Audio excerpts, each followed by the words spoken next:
How many of you know Docker already and use it, maybe? Everyone? It's not for you. You can go home.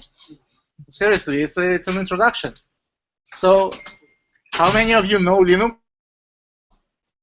Everyone? That's because without that, you would not be able to understand half of the stuff.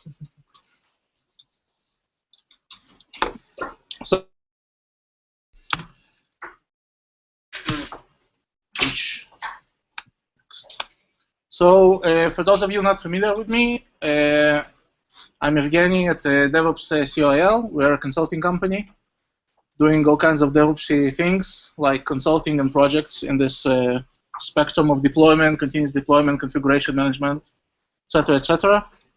If you're interested in our services, you're welcome to approach us later.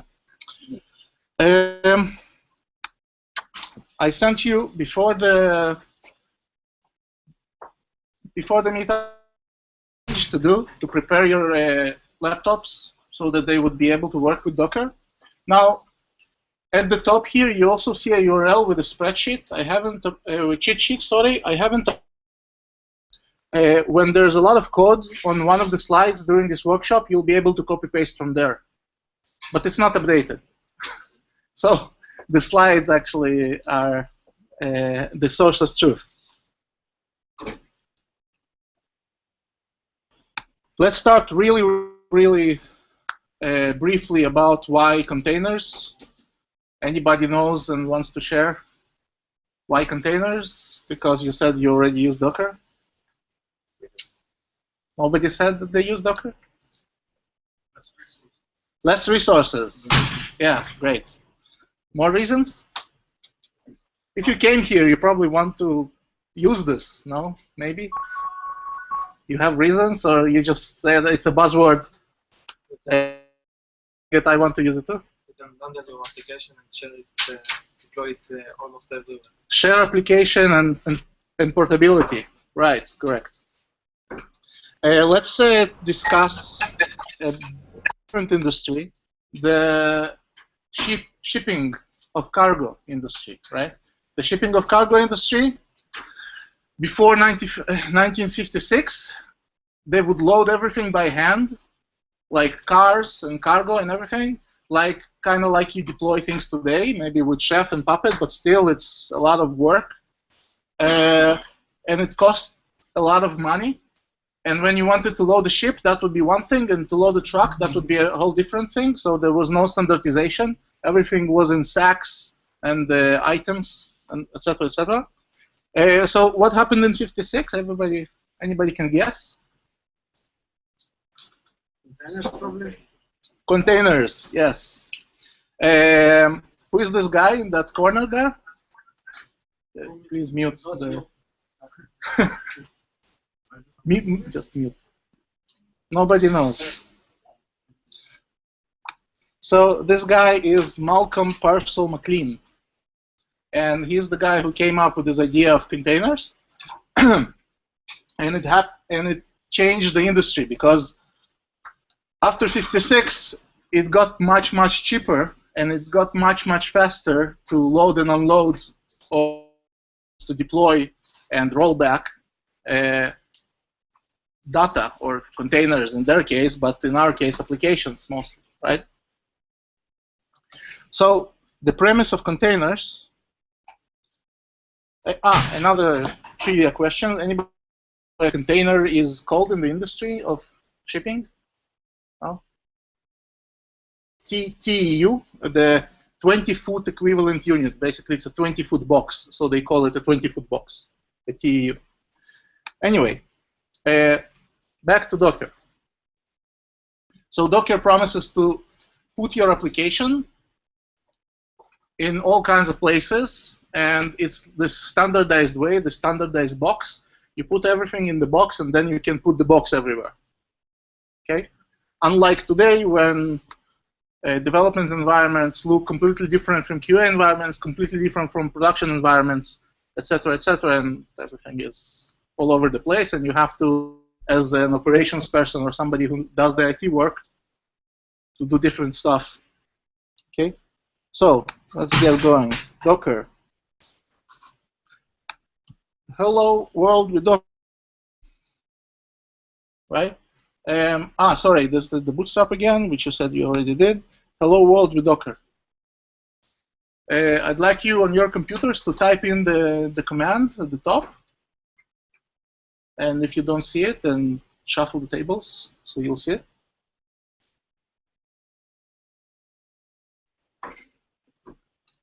In the command line or in the SSH? In Vagrant SSH, yes. After a Vagrant SSH, when you're inside the boot to Docker VM.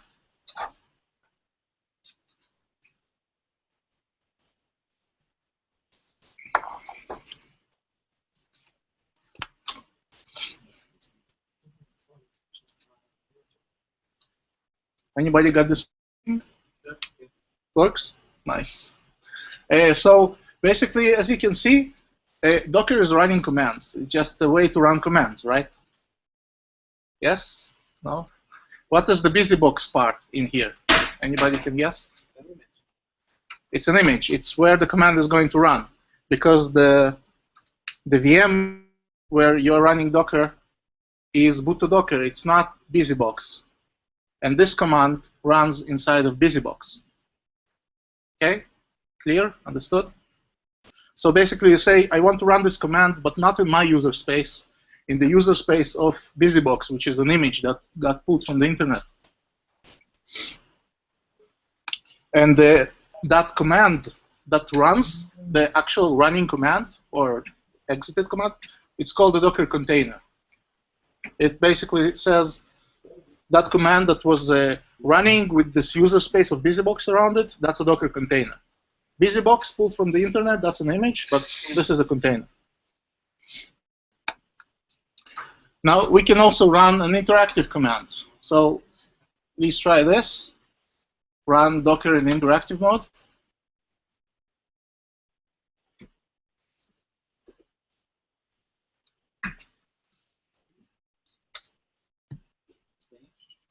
Do we have this copy paste? The dvps.me/docker-ws-cheat. It should be there. Copy paste.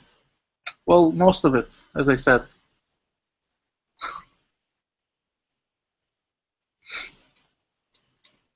So anybody works? Yes. Yes. Well, now, if you look around the place, you're basically inside the busybox. So please exit, right? And we'll do some really basic Linux stuff. We'll see who we are, where we are, etc. Outside of, right, in the virtual machine. So anybody can say what is the output of the first command? The first command, the one above it. The uname command. Uname is it's the kernel version, right? It's the kernel version of boot to Docker. It's the Linux of boot to Docker.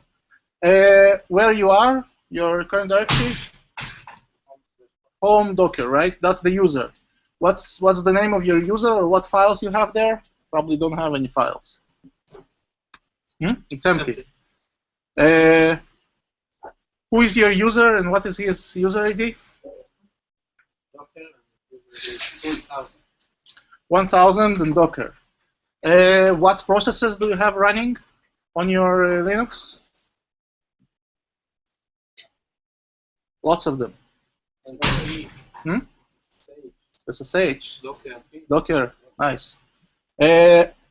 What's the host name? Boot to Docker. What's your interfaces? Network interfaces. Docker 0 and ATH0. Okay, Docker 0. We'll come back to that later. Do you listen on any? Is that server listening on ports? That stuff?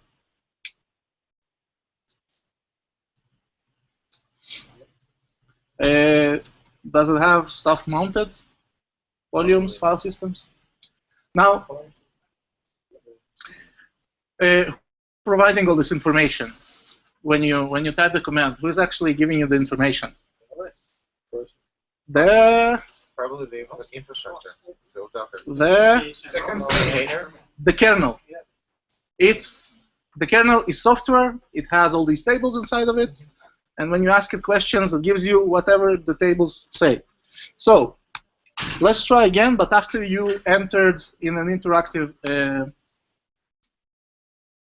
container. Try the same commands.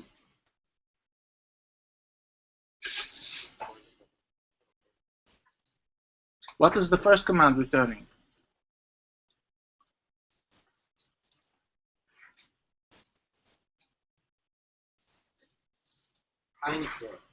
Hmm? The uname-a, but what is the kernel version?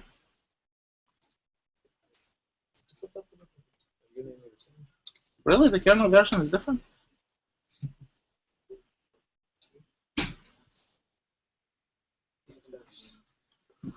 It's supposed to be exactly the same version because it's exactly the same kernel. Because when you go into BusyBox, there is no new kernel anywhere. You're still using the kernel from the host boot to Docker operating system. Okay? And what about the other commands? What is the user ID and who is the user right now? Root and 0. What is the host name and what are the network devices? The number. Some kind of number. The whole name. Random something. And the network device? Where's the Docker 0 device? Where did it go? Well, what happens here is that basically when you run Docker, and in this case you're running a shell inside of BusyBox, kernel creates new tables. It's not a VM. That's why it instantly gives you the shell. It doesn't boot anything. It doesn't load a new kernel. It's just a way to run commands in a different user space. Okay. And that's the main difference of Docker containers versus VMs. In a VM, you have hardware, this hypervisor that creates new hardware, virtual one, and on that you run an operating system. And if you want to run another one on the same hardware, then you create another virtual hardware and run an operating system on it. In Docker, you just run commands in different tables in the kernel, so that they don't see each other. Okay? That's called namespaces in kernel implementation talk. There's also another thing that's called cgroups, which allows commands to be restricted in memory, CPU, etc., also done in the kernel. But we'll not go into that today because it's a bit more advanced. So let's create a clock. It's a clock. Every second it shows the time. You can copy-paste from that cheat sheets URL that you have above. Want to run it again from outside, from the host? Yes, yes, from the host. Well, actually, if your container had the Docker command in it and a Docker daemon, run it from the Docker. So you can run Docker inside of a container, inside of a container, inside of a container. It's possible. Reason to do this? If you have, for example, a software that manages containers, you can run that software in its own container and it would manage containers inside. Maybe.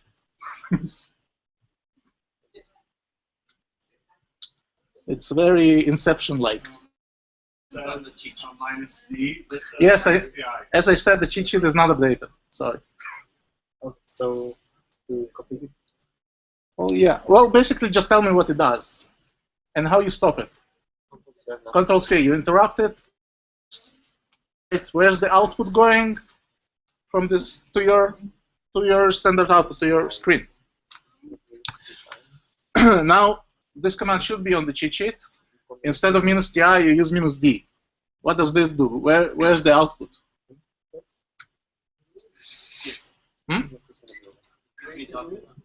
No. We are still talking about containers. We didn't touch images yet. You should. In a stage number. We are in a loop and see every second the time. No, that's in the Yeah. PI. Yeah, and then you stop it with Control-C. Yeah. And then you're back to your command line in the VM, the boot to Docker VM. And then you type Docker. It doesn't work?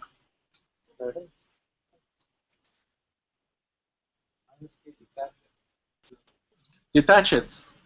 Yes. It's a daemon mod, as the title says. It basically runs the same command, and the command still runs, and it still displays the time every second. But we do not see the interactive standard input and standard output and everything. What's this number? Hmm? So what is this? What is this number? This is the container ID generated by Docker.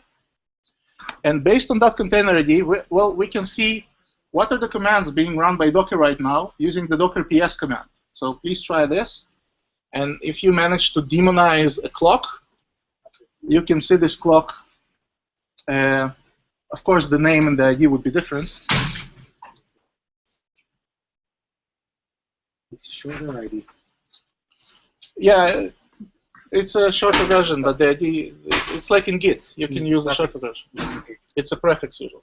It's a prefix, really? Yes.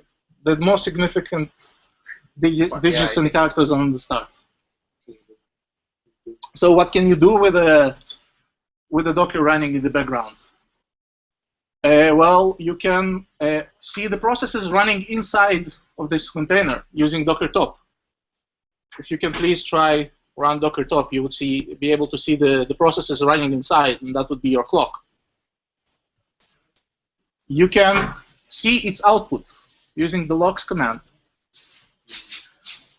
So when you type Docker logs, it will show you the output being stored somewhere. You can stop it, and the command would stop. It will not run anymore. Thing about Docker, you can start it back, and it will start the same command with the same parameters again. Stop your MySQL server, and then start your MySQL server back, because the container remained, because the container is still there. It's halting. It's stopping the process and then starting it again. It doesn't store the state. They're working on that, but there's no way to in the regular Docker, the 1.3.3. There's no way to say freeze the process and then continue from the same place. So stop and start is like crashing the whole machine. Stop is like kill, and start is like Kill and start is just starting again with the same parameters, everything the same. Yes. And of course, you can remove the container, throw it in the garbage, and then you will not be able to start it again. So anybody tried these commands? Worked for them? Yeah, works. Good. When you stop the container, when you stop the container, you don't see it in the PS. So how do you know the ID later on? Yes. So in PS, there are, of course, arguments you can pass, and one of them is show me all the containers, including the stopped ones. As you can see here, it says the status is up. It has been running for 2 minutes. And if you stopped it and you don't see it anymore, you say Docker PS -A, and it would show you everything, and it would say it's stopped, right? And you can start it back, or you can remove it. this nice names like Elegant Wiki said I heard. Yes. It's generated by Docker. It's very similar to what Heroku does by default. They generate names for you. You can also give an explicit name when you run a container. We'll get to that. So let's look at something more interesting. A container, it doesn't matter if it's running or not, it has all kinds of properties on it, like an IP address, for example. So using Docker inspect, you can get the metadata that explains what this container is, what is the command that it runs, etc., etc. It's a big JSON kind of output. And if you know the Go language, you can use text format filters, which I don't know, but this is what it is, and you can filter out all kinds of stuff. It's for people who know Go. Anybody got this working? Yes. Works? Great. Now you can know the metadata about the container being running. Let's create a web server in a container. Really simple web server. Can anybody guess what it does by looking at the code?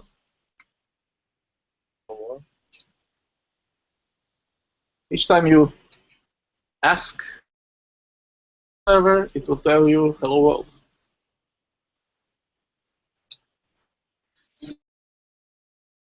This should be in the cheat sheet, so you should be able to copy this as is.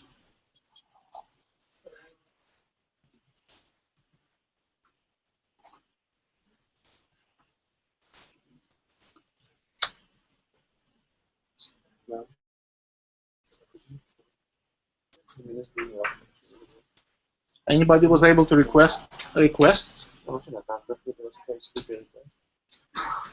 CURL and the IP.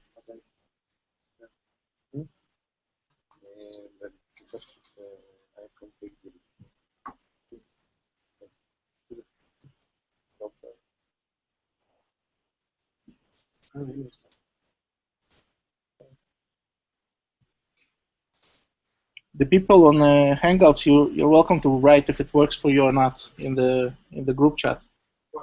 I'll see it. Works. What? Event not found in the hello world? No? Yeah, why wouldn't? So, it didn't work? What IP did you use? Did you use the IP of the container?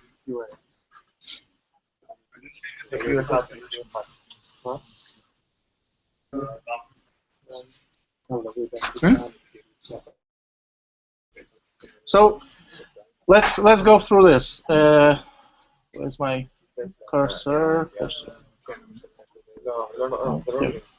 So when we run a new container with the web server, it has a new ID and a new name, right? And then we need to inspect this QL. L says the last container we ran, maybe it didn't work for you. And Q says show just the ID and not the whole PS output. Okay? And I put this in backticks, so basically I'm inspecting the latest running container, and I'm looking at the IP address of that from the metadata and trying to access it via a CURL. So if this doesn't work, you can try again later.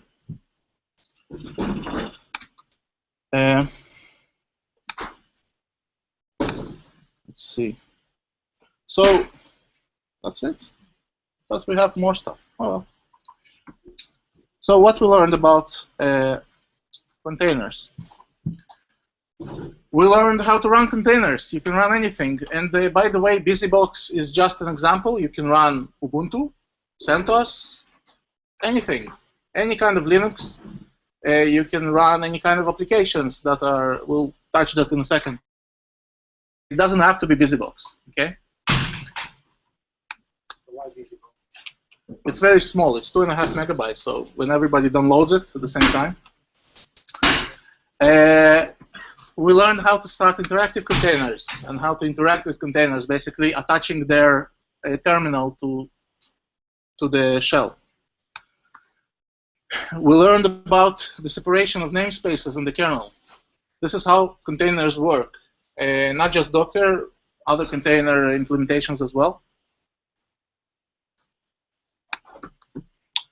We learned how to create daemons and daemonize commands with containers. Have anybody got a chance to write a shell, like a runner script for something that creates a daemon? Was that hard, or like in Upstart and stuff? It usually gets complicated for some people sometimes. But here you just basically you run stuff in the foreground inside of a container, and the whole container is demonized. Very easy. We learned how to inspect containers and get their metadata. The metadata and networking. So basically, okay, how did we connect to that IP address of that container? What is that Docker 0 device in the host? It's a bridge device. Docker assigns all the containers network interfaces with IP addresses and then bridges them all in the Docker 0 bridge. And that's how you can connect to them via IP. Now, can you connect from a different, from a different place that is not the host? Can you connect to that same IP? Yeah. Maybe. Anyone? Yes or no? Come on. Yeah. No, because the bridge is local. It's in the host. So basically, when you want to use that web server from outside, you need to somehow traffic that traffic. Yes, do something, not or something. So I put a challenge here. We created a web server. It said, hello world. How about creating a web server that shows environment variables? Anybody? Well, yeah, you can show all of them. Just the five. So I'll leave you with this challenge for 5 minutes. I don't have a clock, but it's 5 minutes. Try to figure it out. You said you know Linux very well, so it should be easy.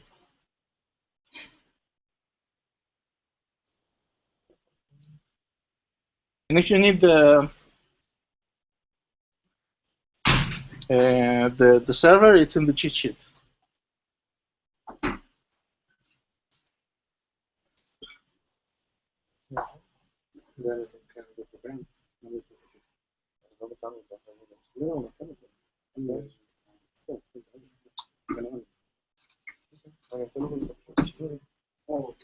Yeah.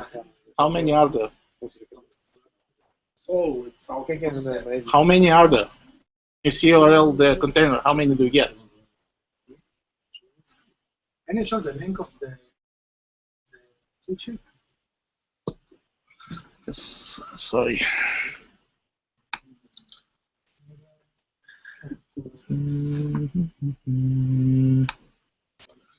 It's in the corner there.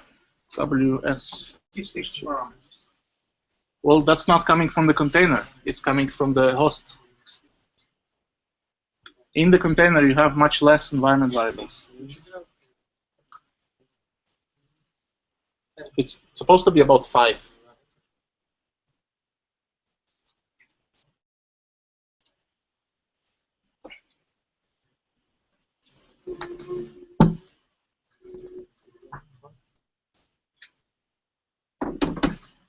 When I'm running the set inside of the container, what do I do?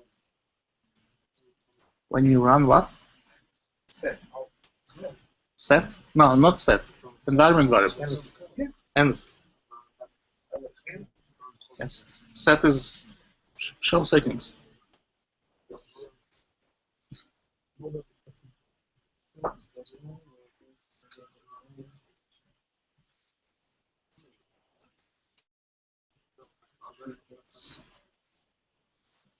You didn't think it was easy, was it?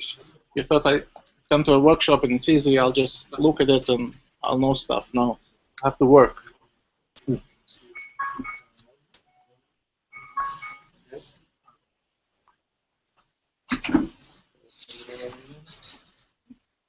Okay. Yeah, looks. Yeah, looks okay. We have a winner. Well, we have somebody who solved it first. Anyone else?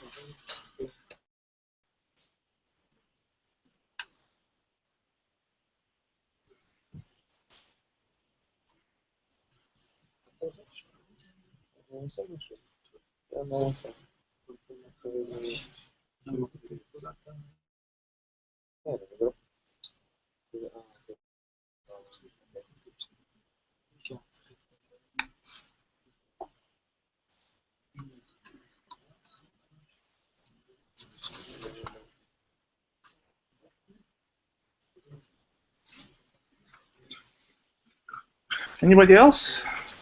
No? Too hard? Should I leave it as a homework?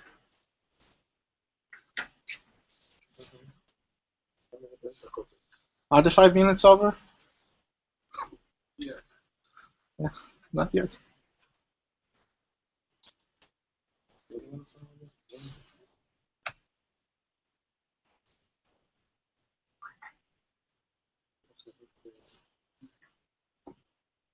Takes a long time to stop a docker. Yeah, works? Good. Great. Shows you this output?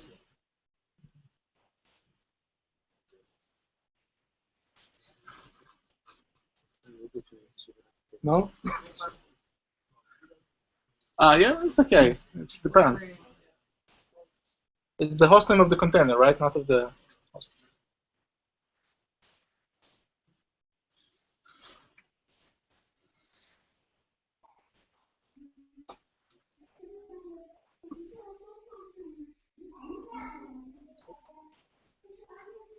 Why Docker stops take so much time? Yeah.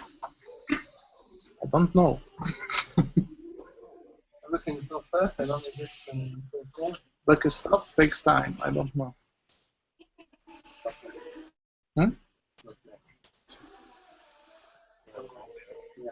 It's the same VM for everything. Yeah. Okay, let's reveal the answer. Are you ready, or you want more time?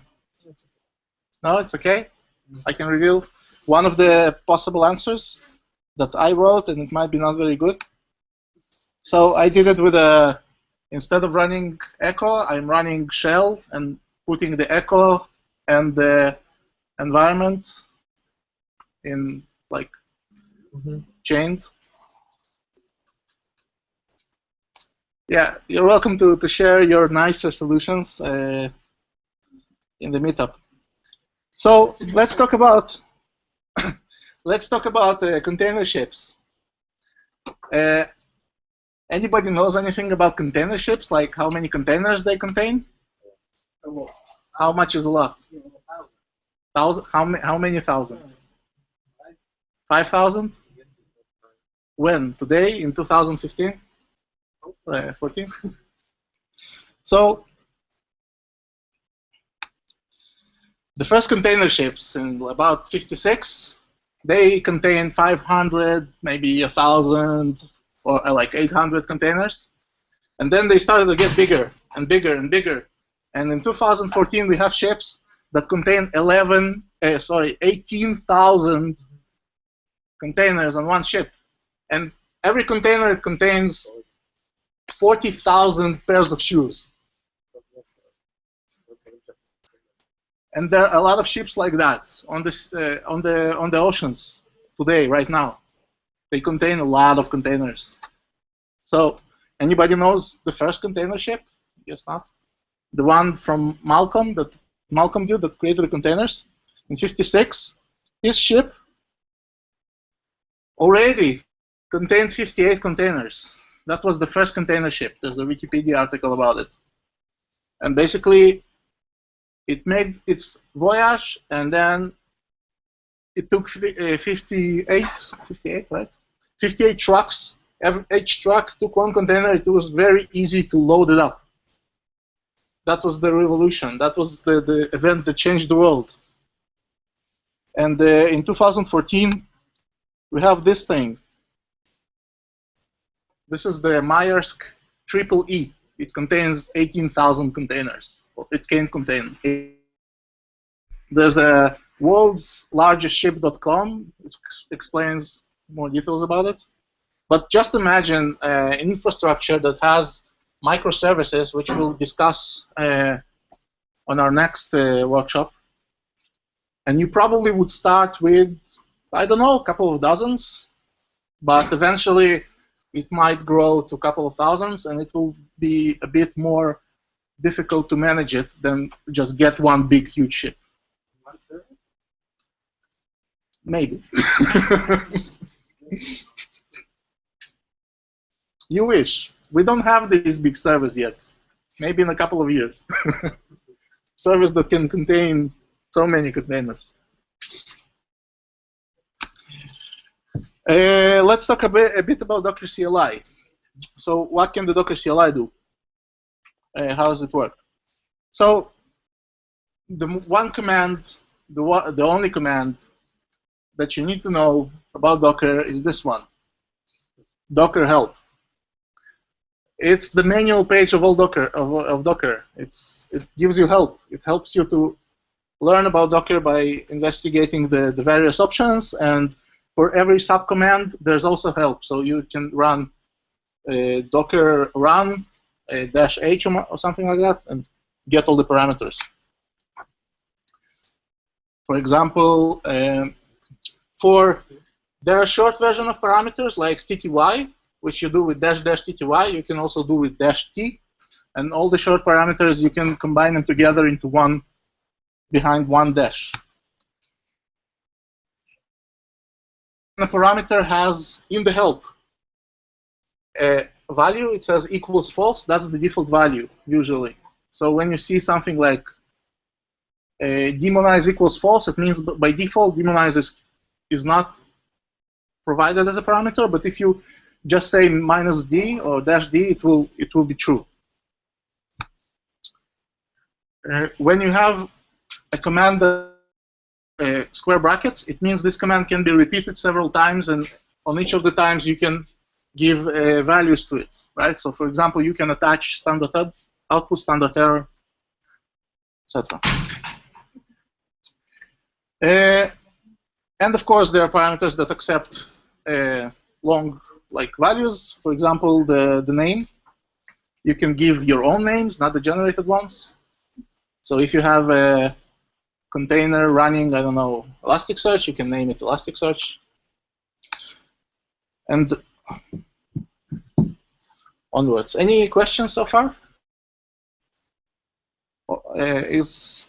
Was it too easy, too hard, overwhelming? You want to go home? No? Not yet? Easy. Okay, Docker images. So let's take a container, run it, and you will do this on your computers. Create our server in a shell file, and then exit the container. Okay, so can you please do this? It should be in the cheat sheet as well, if I believe, but check the presentations anyway.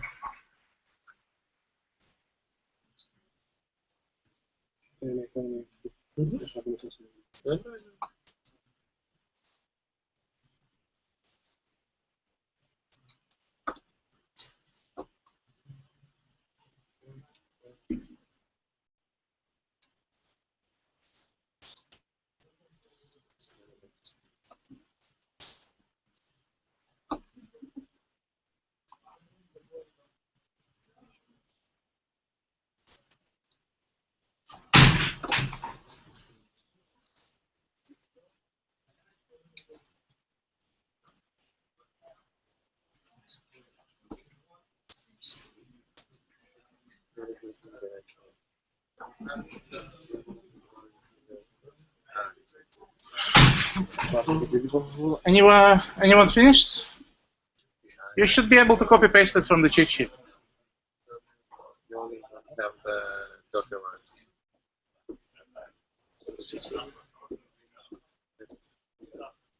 Done?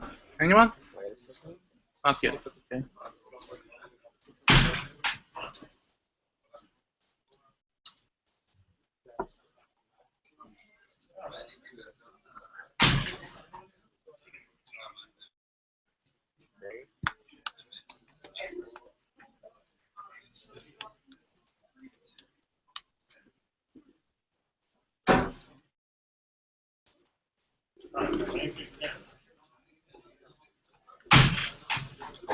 Come on, anybody done? Copy paste. Shouldn't type it.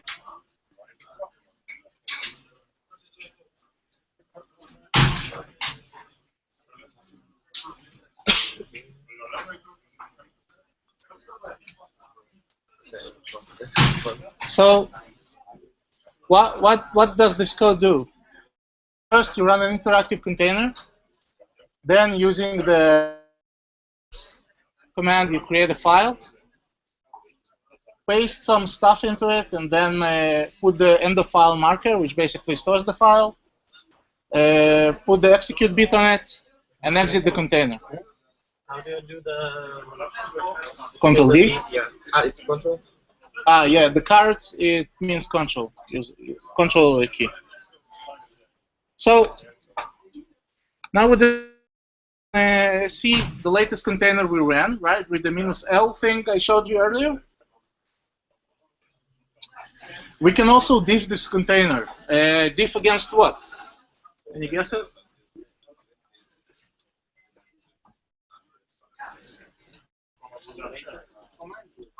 Huh? First command is docker ps latest. It shows you the ID of the latest container. Docker diff and the name of the container or the ID will show you an output. It's basically diff. Against the BusyBox image. Okay? Now, can you run 3 of these? You have one stopped because we exited it, so it stopped. Can you run 3 of these right now? Yes? No? So we have what? 3 containers that have this server.sh. How? Start off the container. If you start a different container using the first command, will it have your file? Not the same file. It's different. Yeah, you will not have the file, right? So if you want to start more containers that have the file, you need to do some actions, something. Create an image. How do you create an image? So there's a command called commit, like in Git. It takes a container ID and it creates an image out of it. The ABCD123 is the container ID, and the HAWS is the image name. And then it shows you some hex code. What is this hex code? Image ID. Image ID, yes. Can you please do this command? The commit worked? Good. And what? The email and everything, why is that for? It's author. It's like, whose image is this? I understand. It doesn't have any permissions or something like that. It's part of the metadata.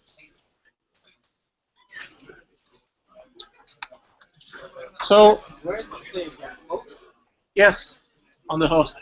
So if you want to see all the images that you have on your host right now, you can do that with the Docker images command.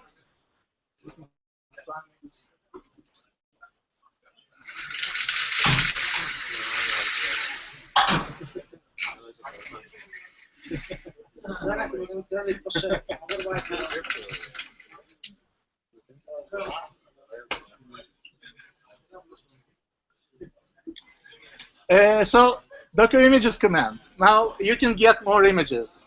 Where would you get more images? From the Docker Hub. Yes, it was renamed. It used to be called the registry, and now it's Docker Hub. So you can search for images. If you want MongoDB, Elasticsearch, if you want, you just search for it. It gives you a list of people that created images and push them over there, and you can pull that image. An image usually has several tags. So, for example, in MongoDB, every version of MongoDB might be a different image, and you can pull a certain one. You can like explicitly say which one you want to pull. And then you can run that image, of course, and you'll have running MongoDB. You didn't do anything. You didn't create any files. How do you configure it?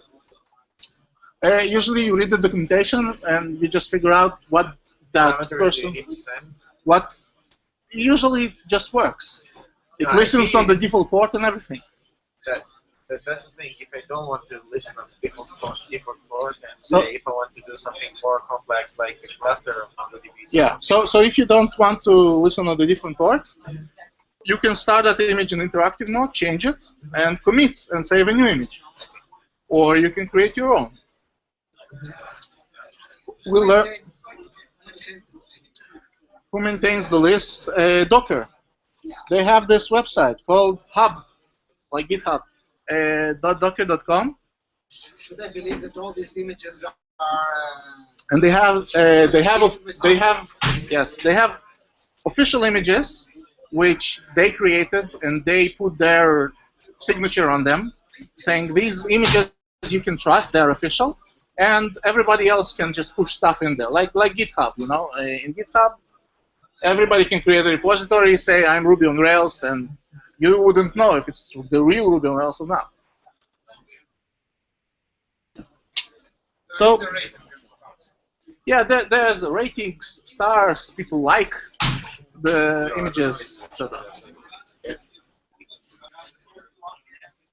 So, yes, Avishai is saying the correct thing.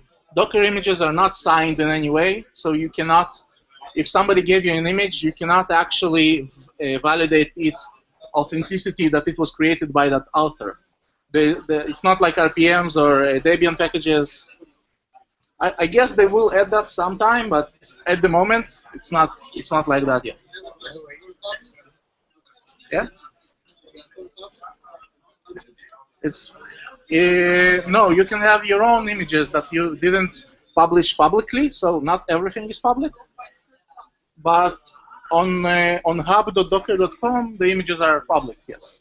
At least the ones you can see. They also provide private space for images. Who is this they? Docker. What is this? An organization? It's a Yes. company? Yes. Okay, so a couple of words about Docker. There used to be a company called .cloud, which I guess it's kind of like DigitalOcean or something. They would give you this cloud service that you could use, and they were using containers for it. And they created Docker for their internal purposes, and they saw that that thing was really great, and they published it in open source and as a tool, and started creating a buzz, and eventually renamed the company to be called Docker instead of .cloud. And that's it. So it's free? Yeah, Docker is free. Can we communicate with the Docker from the standard stage? Let's say I create a lot of servers, everything is up. I want to let someone that know how to use Linux, but don't know how to use Docker to communicate with the Docker like it was Okay. Keep that. Okay, I'll answer part of the question now, and the rest you will figure out along the way. So the question was, can we present this as a Linux system that everyone can SSH into and run stuff inside? The better practice is to run just one process inside of Docker. So if you're running a database, you wouldn't want to run. But of course, you can run a process that forks other processes, etc. And how to communicate with that, we'll get to that in the next slides. So we stopped at starting to understand what Docker images are. Now, we talked about Docker Hub. Let's talk about other ways. We talked about Docker commit. Let's talk about other ways how we can create images. So we run from Docker Hub. And we can also create image using a Dockerfile. What's a Dockerfile? I want you please to create that first file up there, server.sh, in a folder using cat or whatever. You can also copy paste it from the cheat sheet. And then create this Dockerfile that has 3 lines in it. And then run this build command that will create an image for you.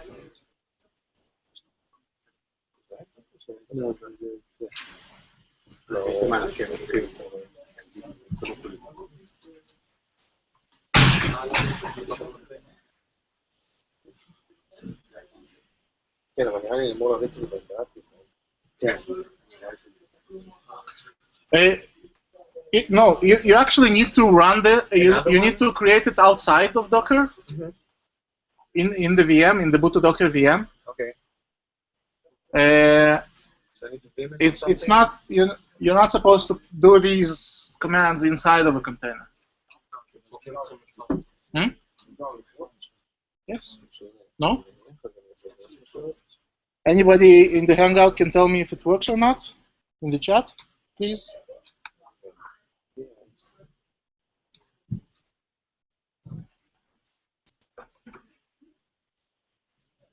Yeah, works.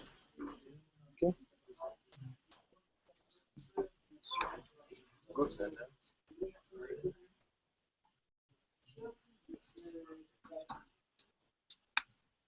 Wait a second.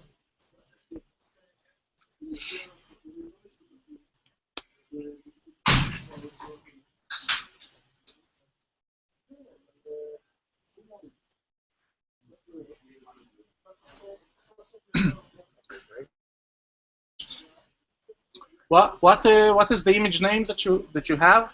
I need to write down Dockerfile. Yes, it's the content of the Dockerfile. What's the name of the image that got created from this Docker build command?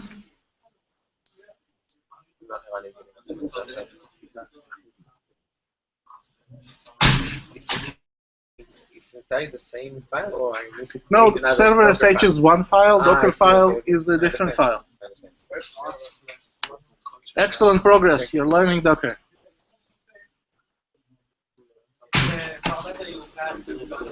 So this is the name, right?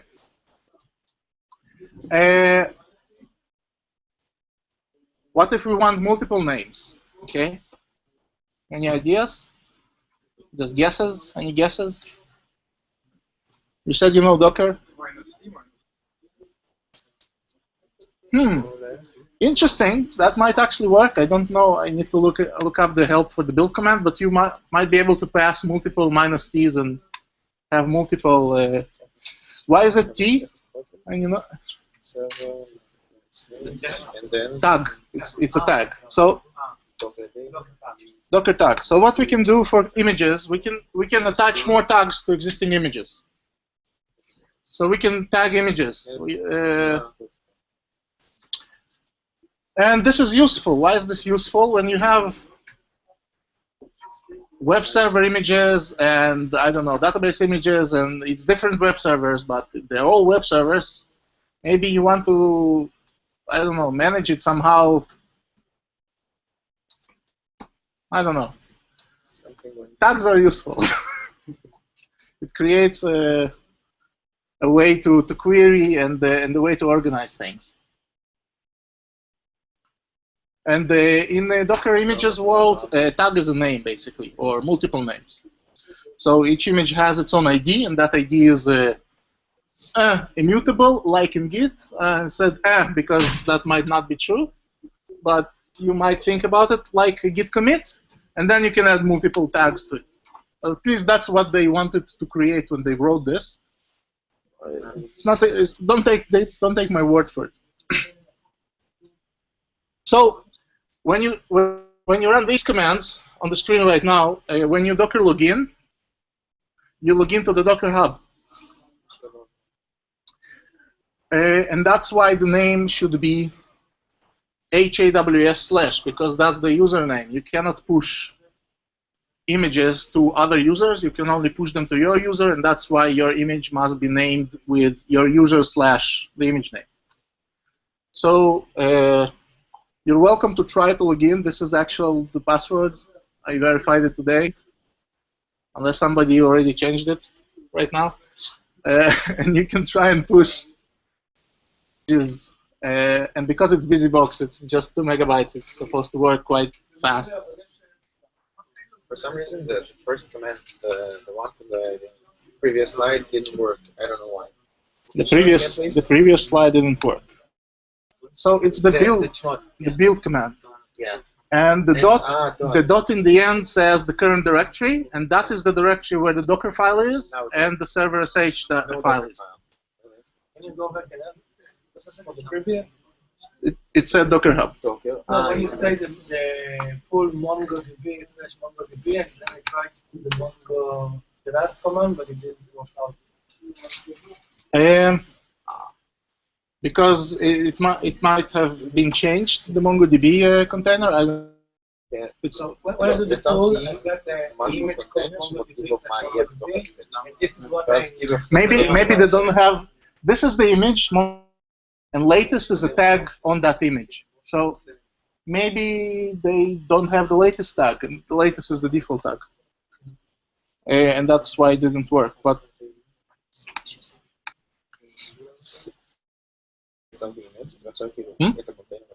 another one? Okay.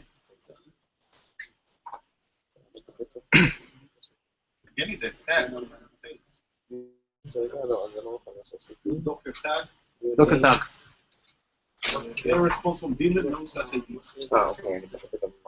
It should be the web server. It should be HAWS/web server, maybe. No, because no such ID web server. The name you want it. I mixed up the. Sorry. What do you mean? So first you say the existing image, and then you say the new tag of the image. Okay. But there's help. AWS. When you have problems with Docker, you wouldn't come to me. You would use Docker help, and that's the most important command, as I previously said, and it shows you all the details in a usable way. So when I do the login, when you do the login, you get a cookie or something, and then when you push to the repository of HAWS user. Can anybody of you open hub.docker.com and log in using the same command and see all the images in there? 1 second.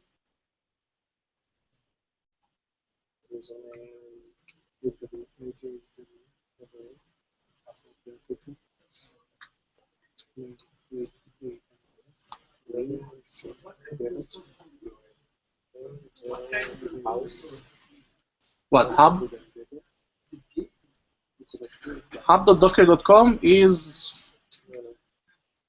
something that Docker, again, the company, they wrote some kind of web server and some kind of way to push and pull stuff from there. It's their implementation. It's called registry. So there's there's an image called Docker registry. If you search with Docker search, you can find the registry, and you can bring up your own registry. It will not have the web UI, but it will. You can push and pull from it in your private environment. Yes. So there's hub.docker.com. There's also a private registry which you can use. Like with RPMs, you can create your own local repository for packages. Same thing with Docker. So did you see people pushing? Anybody push stuff in there? Yeah, I have an error first. How many people pushed? No, I mean in the web UI, how many?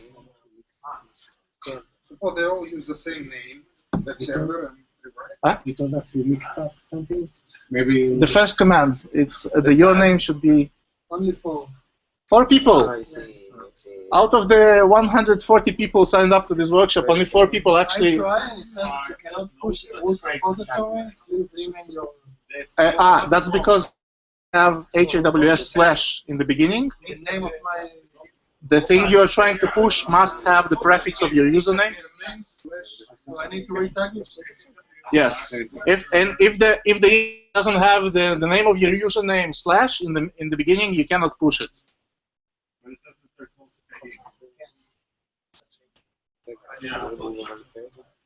How do you remove Maybe. tag? How do you remove a tag? Yeah, because I remove the tag and I think it has an error. I think the Docker tag -h would give you the help. Ah, yeah. And I it's created it. It doesn't say. That's what I tried. And You Docker know? help has the list of commands, so there might be an untag Remove command, tags, okay. untag or something. Yes. or tag R, or I don't know. Okay. So more people than 4 pushed, or can you refresh the page and see? 6 people. Should I wait for the 140? No such ID. Which command? People are saying it says no such ID. Which command says no such ID? The first one? Right? Can anybody confirm no such ID comes from the first command? Well, in WS for both words and they should be reversed. Other than that, it's the right. Okay, so great. You troubleshoot Docker problems already. You're pros. I put it in on purpose.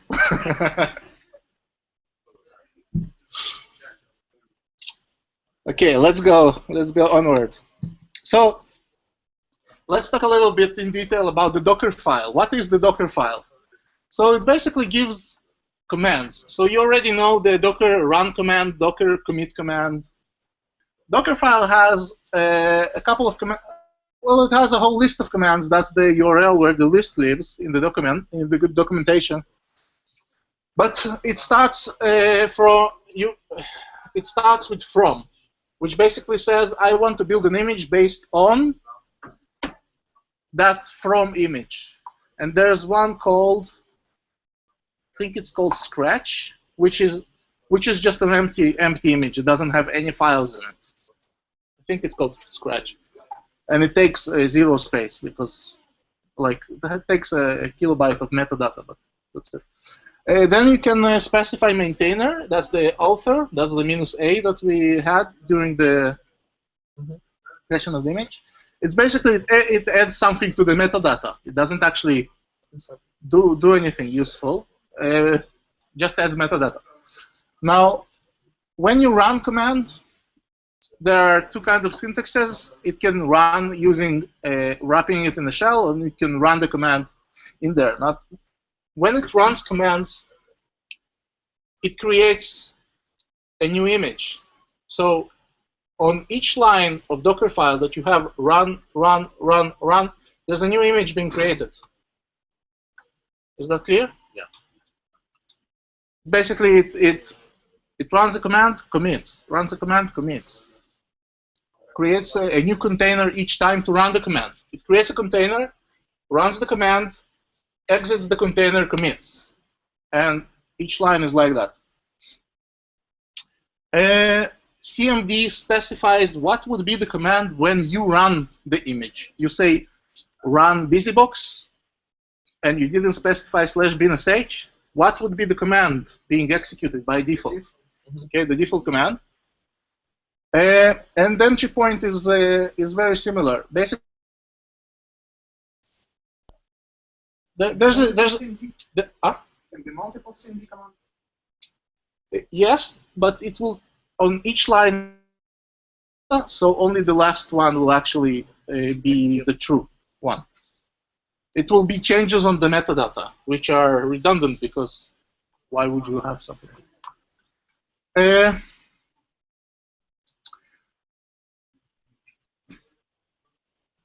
Yeah, there's a slight difference between entry point and command, which I don't think I can explain good enough right now, so I'll just skip the explanation and let you read the documentation for that. So let's do a short quiz about the Dockerfile. This is the content of your Dockerfile. Is it doing what you expect? What's the problem with this? I think you need to add -f, otherwise you will have to press yes in order to delete the file. -f to the RM. Yeah, to force the... Okay, would it actually RM script under /bin? No.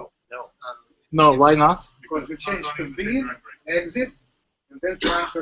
Yes, because each command runs in a new container, and the new when you have a command saying cd/bin, it didn't actually change anything in the container. It just ran this command, exited, and when you run that new container again, you will still be in root, in slash. You will not be there. So you would not remove the correct script, or you would not remove the script at all.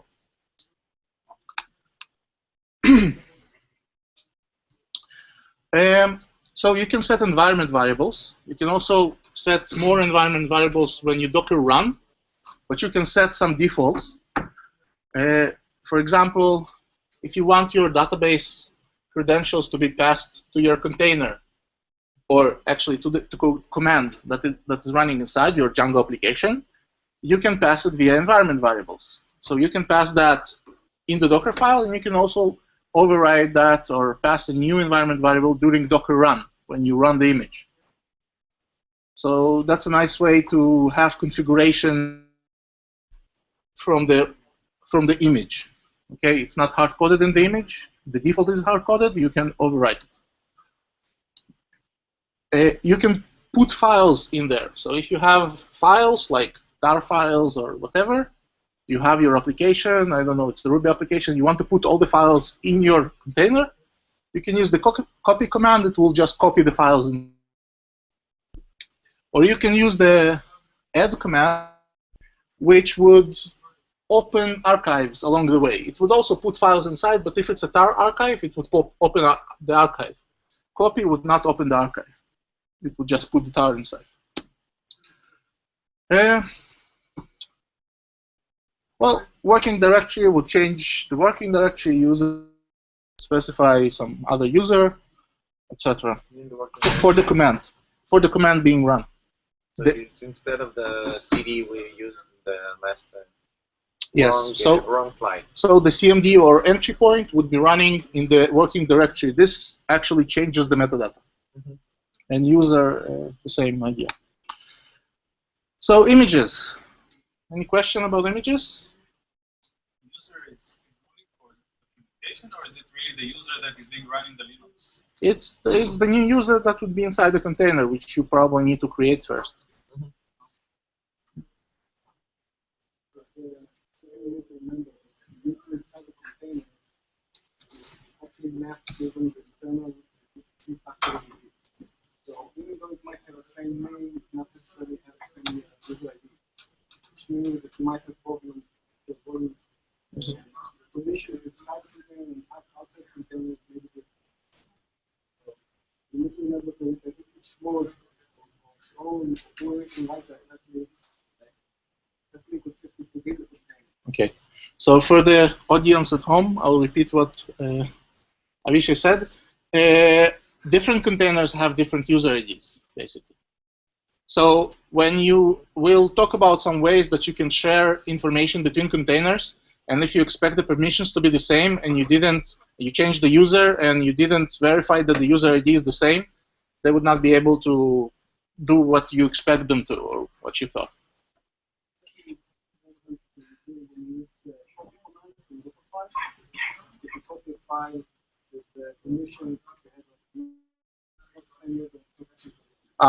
And when you use the copy command, you basically copy command copies files that reside alongside the Dockerfile in a folder. Usually that folder, you would keep that in Git or something, and you would build images from it in your CI system.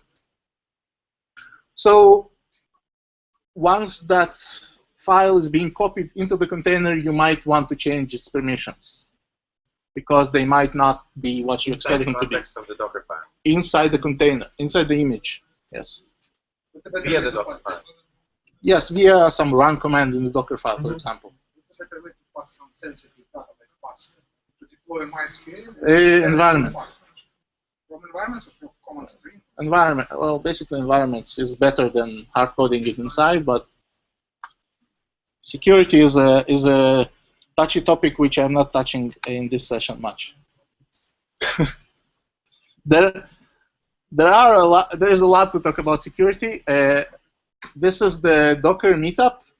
If you have been attending our sessions, we had some sessions about security and Docker not being as secure as a VM for various reasons, but I'll not get into that right now because it's a big topic. So, images, what we learned. We learned how to commit changes to a stopped container, basically. Maybe it will work with the running one, but probably you better stop it. We learned how to see the diff. Now, the diff is the diff between the image that container was running from. I'm not aware of a way to diff between two images, even if they are related, other than creating. I don't know. I don't know a way to diff between images. So see all the layers of the container is built on? yes, we'll get that in a second.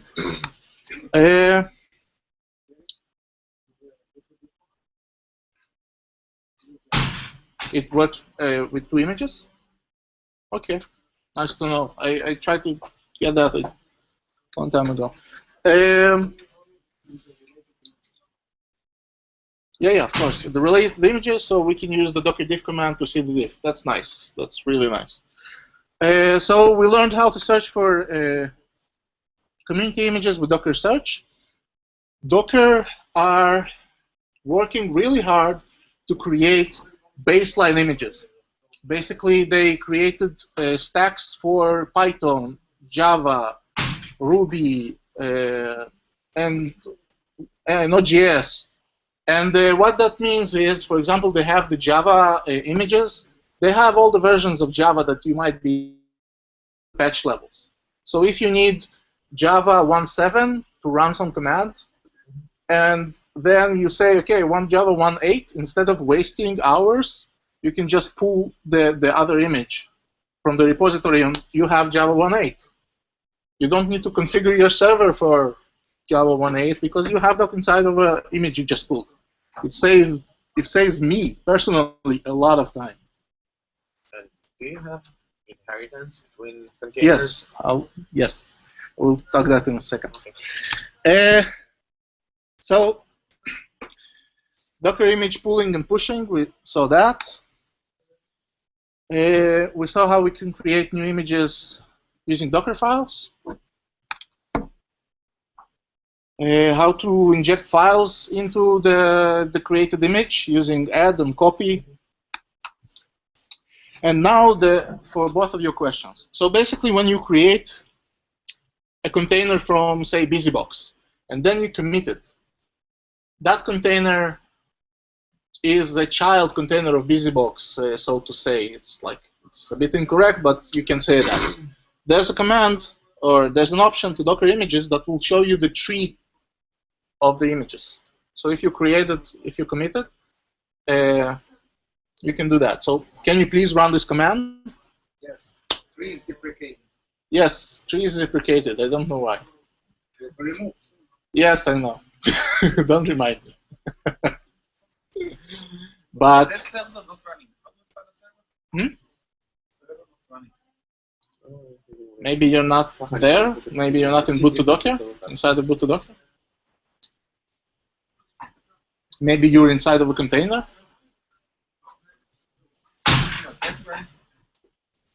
Lock my console folder. How do I start it again? Exit Vagrant, reload. Ah, you're not doing what everyone else is doing? I'm sorry, I cannot support you. I'm running it on Ubuntu directly, not on the background. Yes. I wish I will help you because he likes variants. I like standardization. So here's another challenge. It should be easy. Can you please images so that you will have like 6 degrees of separation? Anybody finished it already? So just Great. Many thanks, I think. you already know how to do this. And I'd love to hear your creative ways of how you created this. You mean, when you say 6 degrees of separation, you mean like 6 levels? Yes, when you run this command, Docker images tree, I ran it, yeah. you would see an image, 6 images, and then another image. That is the latest one.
Anybody finished?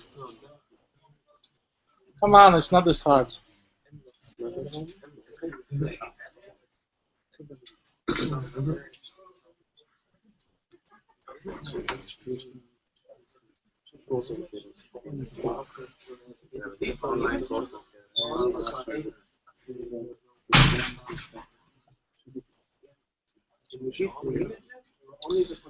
Yes, you can div the images. You should, as Avishai said before, you should look in the diff-h help output, and it says how. At the time, a long time ago, I couldn't find a way, but maybe they changed it in the latest version. changes on containers. Yes, I know. Yes, I know. Well, I said that I don't know of a way, but I wish I said there is a way, which which might not be right. Anyway, anybody got 6 degrees of separation? How did you do it?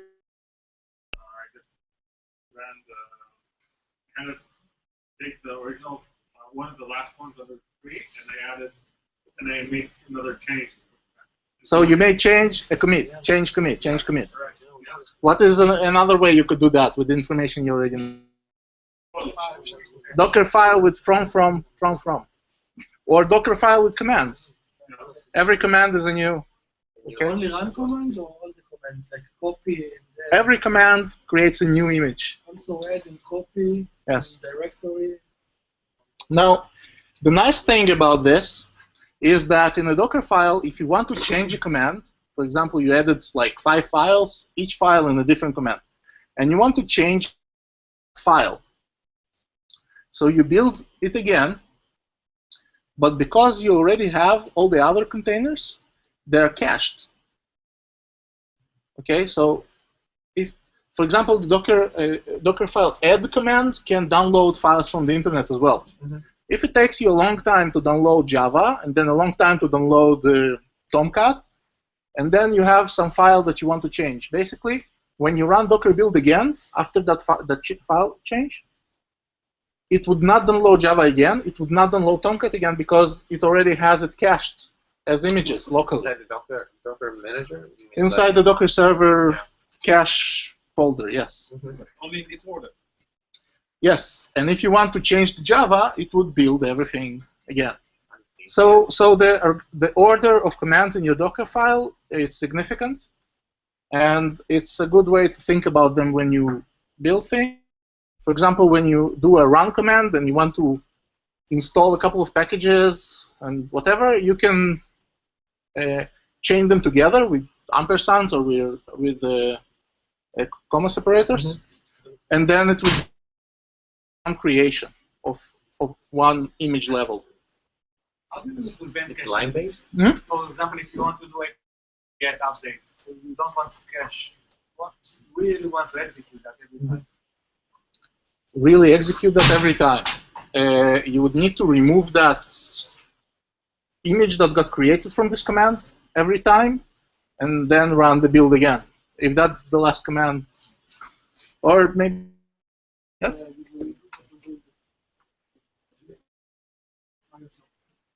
You can, okay, so Docker build has build?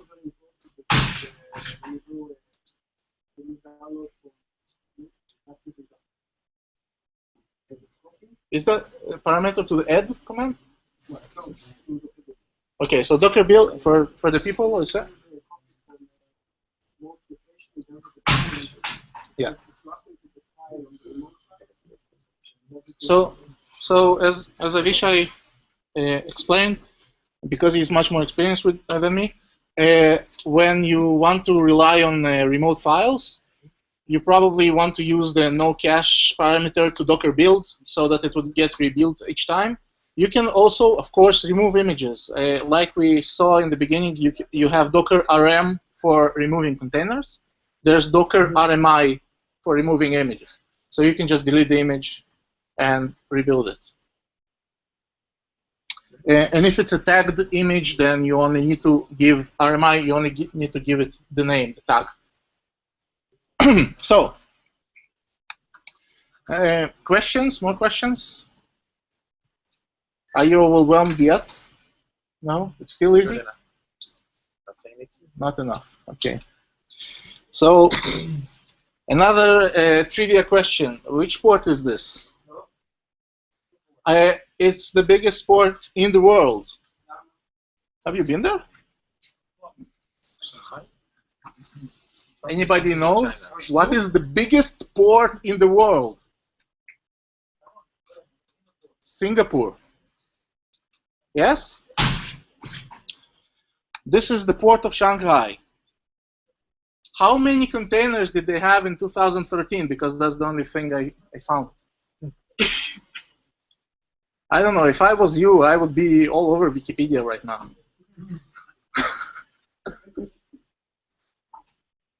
And come on, guess. 1 million containers. 1,000 million containers. Any other options? 33.6. You asked me to. Yeah, finally somebody who would, get accepted to the interview. I would do.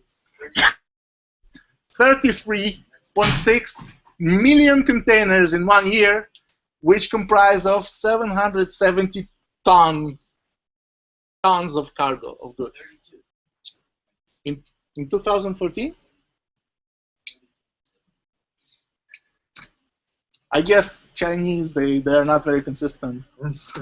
but it's a mind-blowing number. As I said, each one of these containers can hold 40,000 pairs of shoes, for example.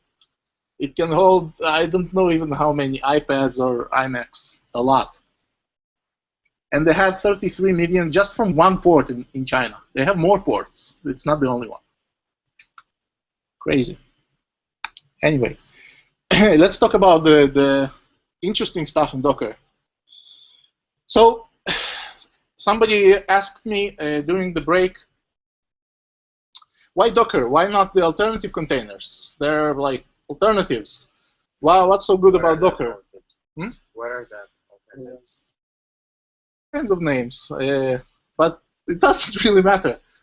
The thing is, why is Docker so popular right now? Yes, better PR. Did you know that Docker, for example, this meetup,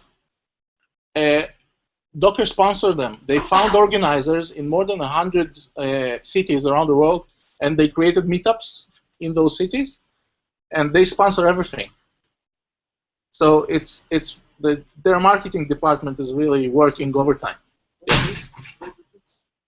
Where's the pizza? They sponsor the $70 of the meetup.com registration per year. Everything else, it's on me. Basically, Docker is a wrapper. It makes containers easy to use. Before that, you could use cgroups and namespaces in the kernel. You had chroot, but not many people would use that because it would start to get complex. And with Docker, it starts to get easy. It makes commoditization of containers that have existed for a long time now, but have only recently been commoditized. So let's talk about other features that Docker provides out of the box. You already know about containers and images and the bridge. The bridge is something they did. There are other features. So if you want to make your host send traffic to the container, there's a way to do that with a port mapping. Basically what Docker does, you add this line to your Dockerfile, and then when you run the container with the -p command, it will create IP table rules for you to map traffic coming to your host to be delivered to the container. Okay? So now I can open a tunnel with SSH from my computer to. Yes. So now you can connect to a web server running in a container by connecting to the host or SSH or whatever it is. This is the concept. The second Docker running will contain. Yes, but of course it would say the port is already used. I cannot use the same port, etc., etc. No, some of them are the same port. So this is probably useful, right? It's nice.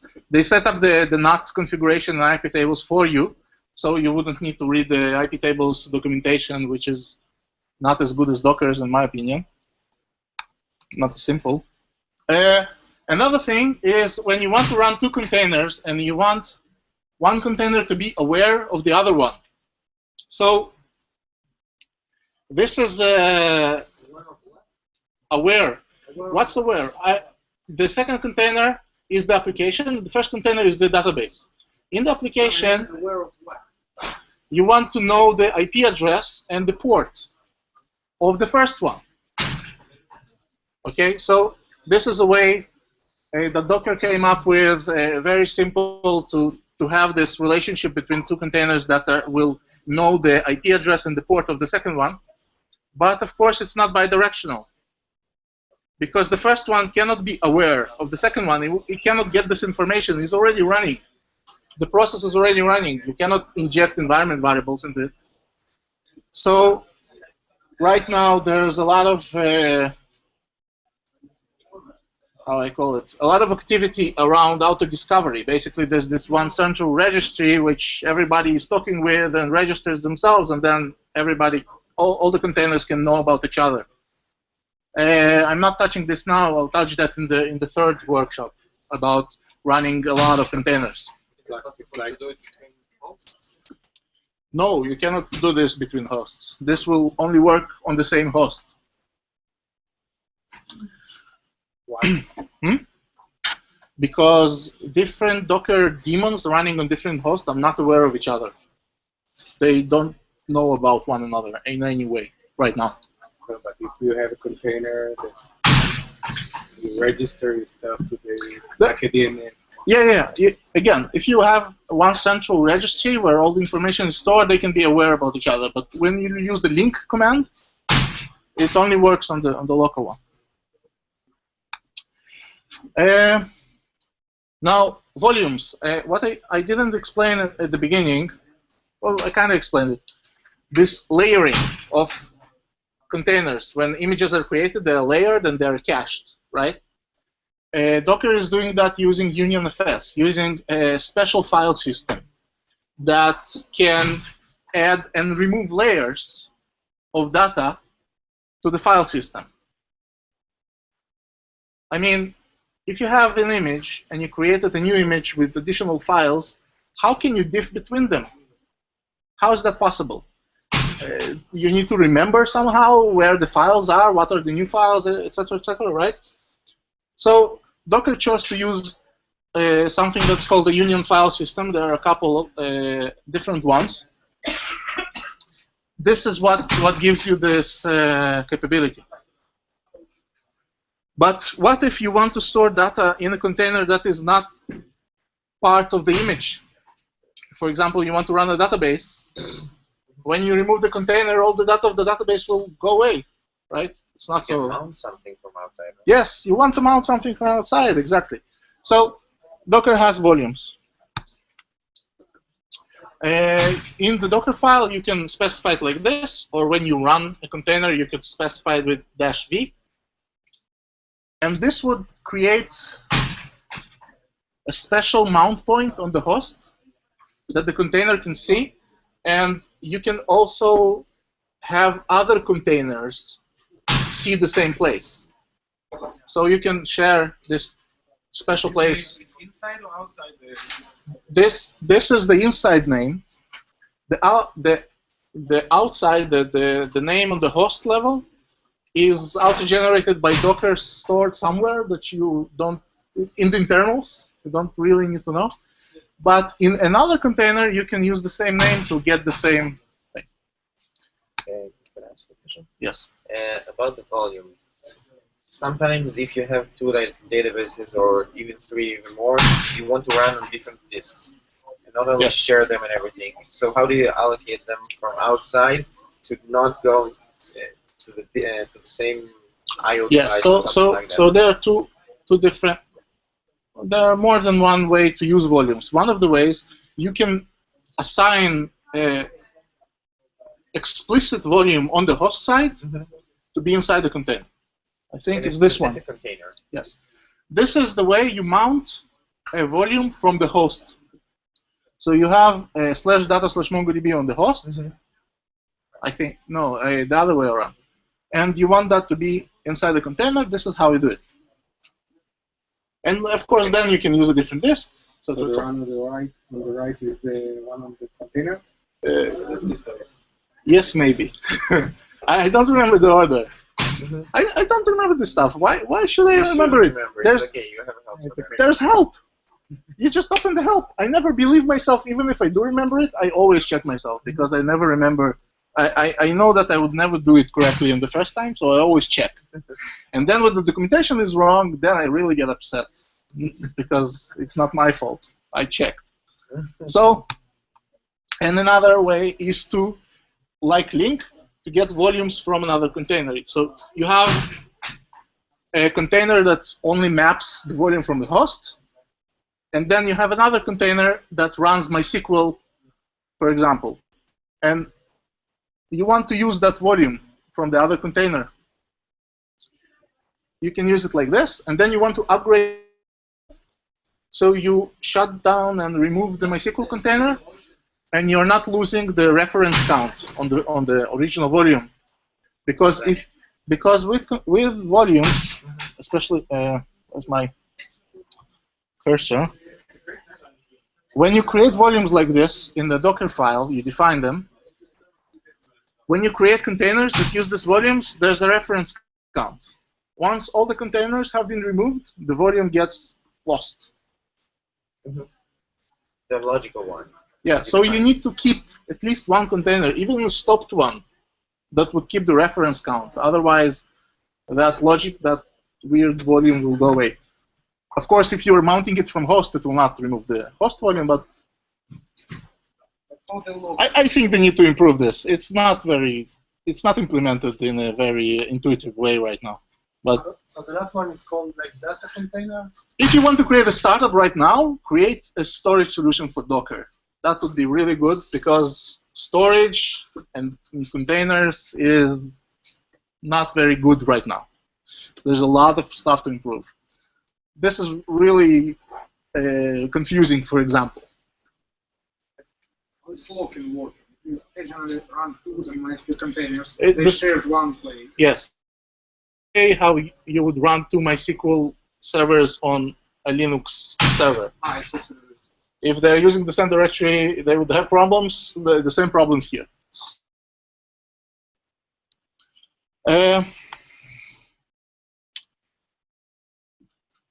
Mounting.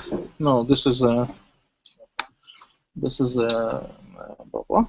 So I can show you the Docker Hub a bit, which I will. How will I show it to you? Let me show it to you.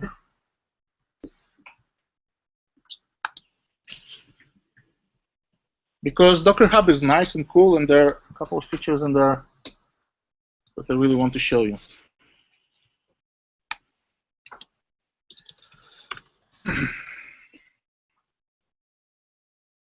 Oh, come on.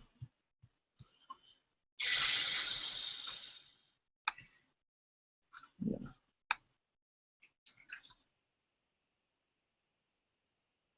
Okay.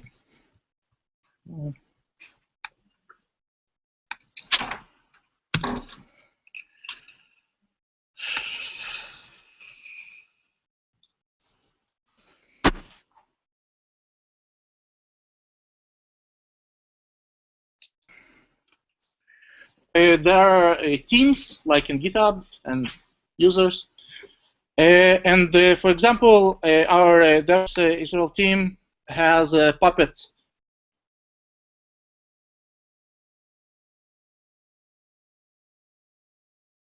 image. Now, when you define two kinds of repositories, either you can push something manual, or you can define an automated build repository, which basically they build.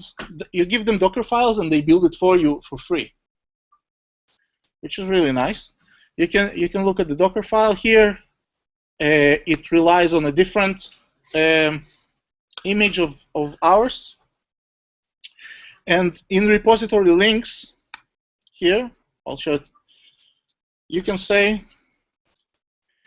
if that repository changes, auto build this one even though this Docker file didn't change. Dependencies. So it would auto build this Puppet when the CentOS, the original one from the 6 degrees of separation changes. It would build all of them along the way. Oops. And another nice feature, of course, you can see the amount of downloads and the amount of stars that people liked or didn't like this repository, which might somehow tell you if it's authentic or good, maybe.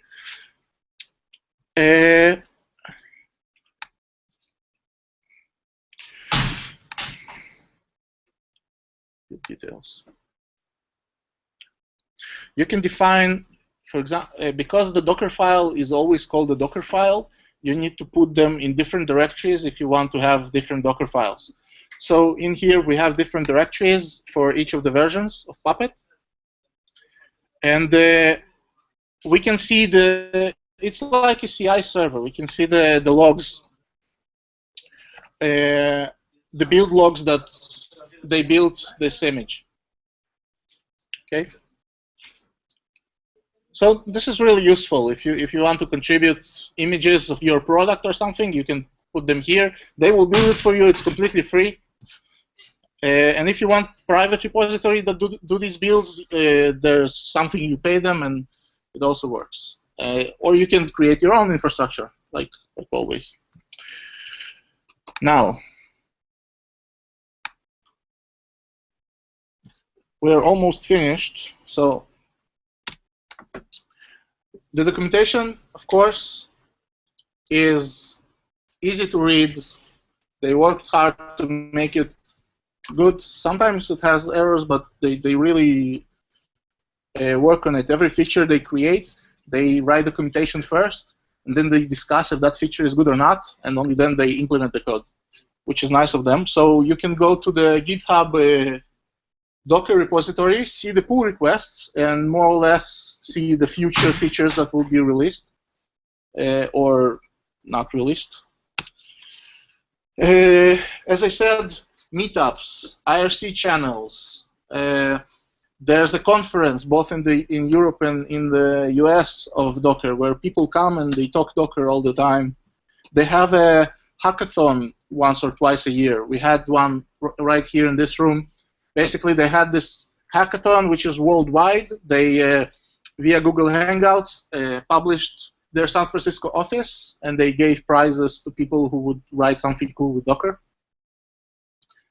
And there's a lot of buzz and a lot of stuff going on.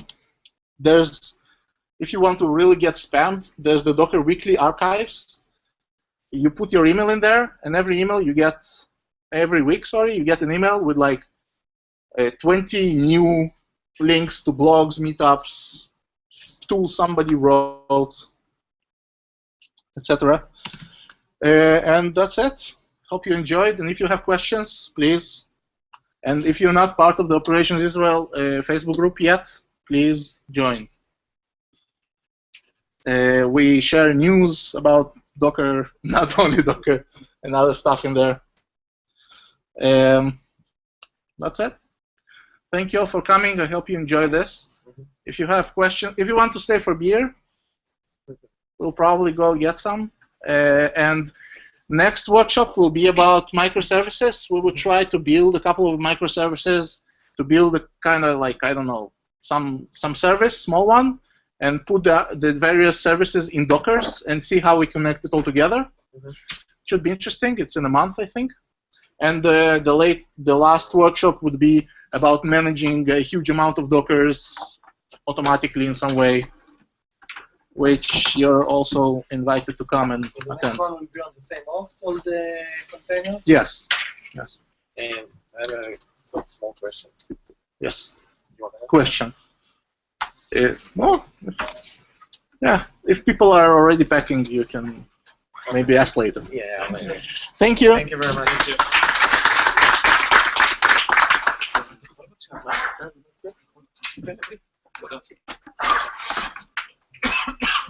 תודה רבה. בבקשה. אתה יכול. לא, לא, לא.